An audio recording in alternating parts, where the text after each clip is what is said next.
What's up guys, Digital VFX here once again, and today I am going to show you how to make a Pretty Lights style song in FL Studio. And first off, for those of you who don't know, Pretty Lights produces kind of electric soul or electronic soul or new funk or new disco or whatever you choose to call it, because every genre has a million different aliases. But it's that kind of upbeat, funky, good vibe music that I've been listening to a lot of lately.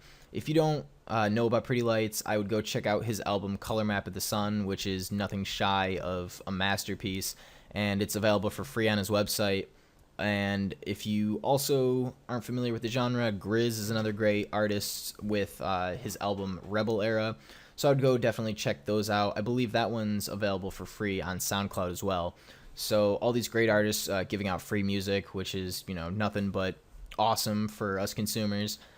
But anyway, back to the tutorial. This is going to be on that style of music, and you're not going to get the same sound as Pretty Lights because he mixes everything in analog and he samples in vinyl, and everything he does is incredible and in analog. So generally you're just not going to get that sound in digital. It's just impossible. But this is going to be about the style of music that he does and not his signature sound, because we don't want to be copying his sound anyway. So I'm just going to play this little 8-bar melody that I have that I've been working on. Everything's not perfectly in time because I downloaded the sample from some this guitar sample. I'll play real quick.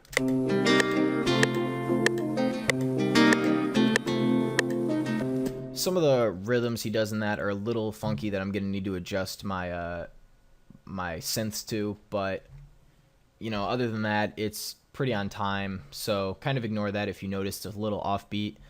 But yeah, I'm just gonna play this little 8-bar loop that I have, and we'll get into the tutorial.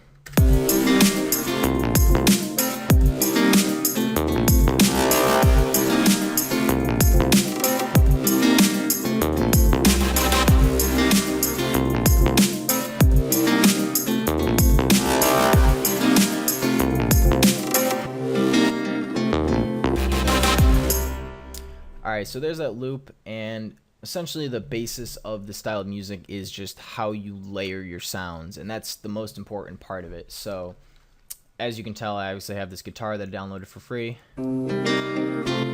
As I previously mentioned, it's, you know, you can search free guitar samples or just Google loops, and you'll find a bunch of samples that you can use for free without having to worry about copyright issues. A basic kick beat with you know, kick, hi-hat, tambourine, and snare, so it just sounds like this, using no swing. So sometimes they'll use swing, and by they I mean traditional electronic soul producers.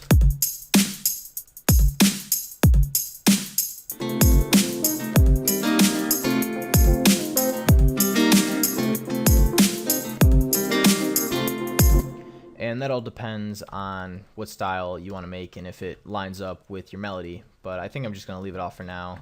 I might try it later. But the basis of this sound is the layering. And I use 7, I believe. 1, 2, 3, 4, 5, 6, 7. Yes, 7 different layers. And, you know, each one's doing a very small part. And the first one is some massive patch. It's just a basic bass. And there's not too much bass to it. Yeah, I pretty much cut off all the bass. And how I get that kind of fade-in effect is, if you don't know too much about Massive, I just went to the 4th envelope here, and I turned the attack up so it's a lighter slope on there. It's not as steep. And what that does is, for those of you who don't know, the 4th envelope is usually by default routed to the amp modulation, which is pretty much the output volume. So if you were to put the attack up, it just will make the sound fade in on the master volume. So that's what I did for that one. It's just a basic, it's a vowel-y bass, so I believe in another,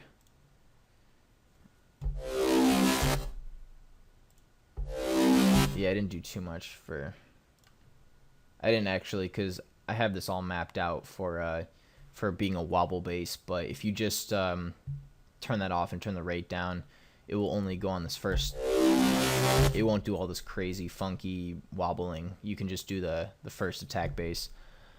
But second patch is just a stab in A and A. It's called kick bass, and I just modulated some of the not modulated, but affected some of the parameters. It sounds kind of like a plucked bass guitar, which is what I liked about it, because traditionally in these types of songs they'll have a funky bass guitar sound. And if I put these two sounds together,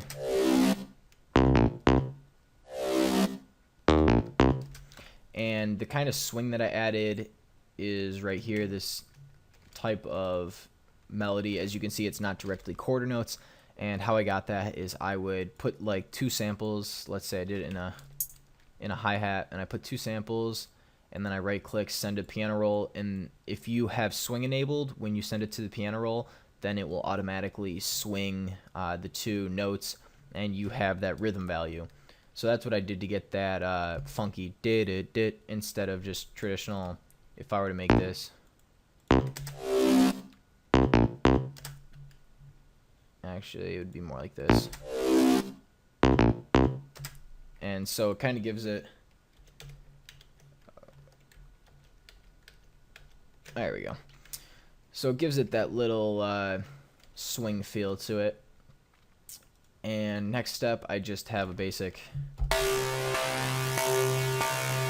wobble bass with not too much on it, but I did in the voicing, in the LFO, I have it at a rate of 1 to 4.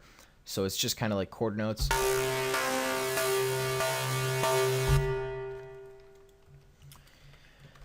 And there's that. So I have a basic, it's on polyphonic, so I'm able to play.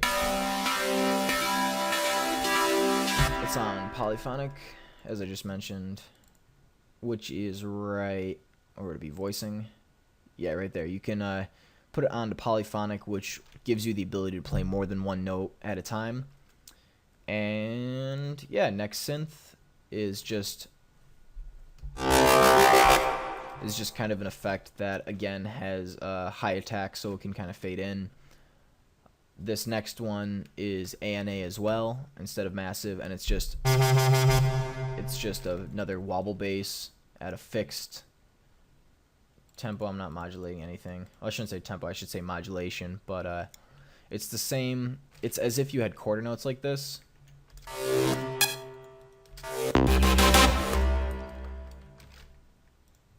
And so it lines up with those quarter notes. And next patch, I guess these last two patches aren't really patches, they're just samples. But I'm going to show you how to kind of add samples into your mix. Now, I traditionally don't like adding samples into the piano roll like this, but it's okay because I'm only using the root note, which is C5.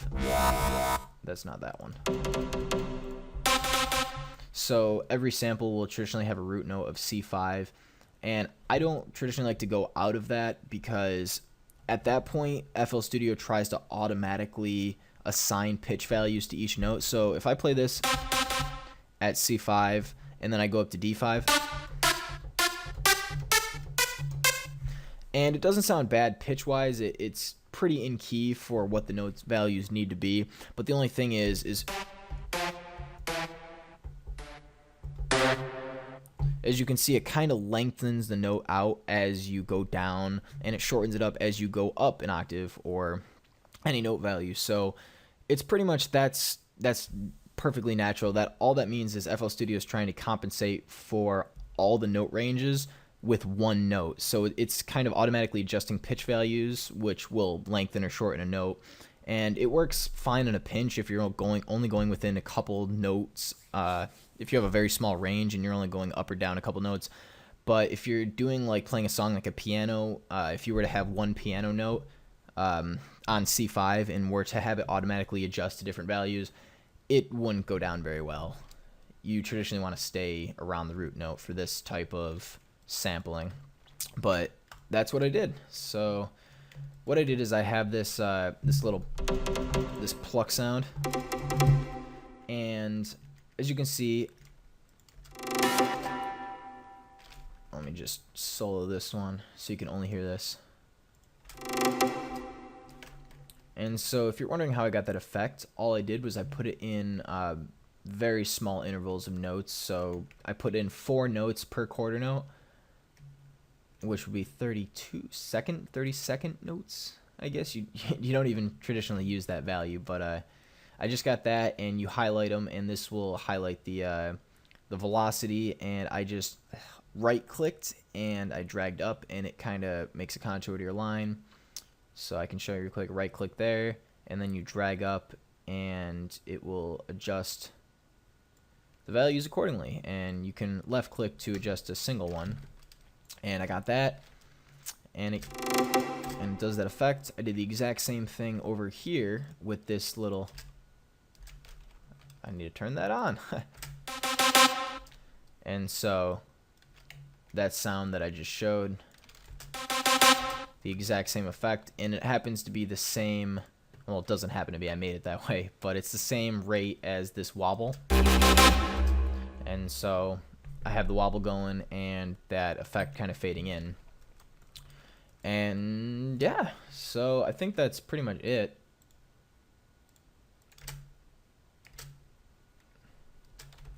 Might help to turn on the instruments.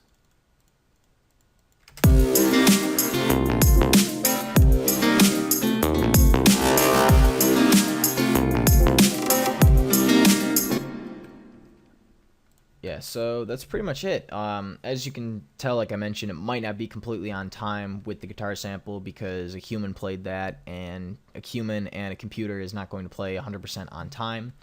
But if you play it with just the drum beat,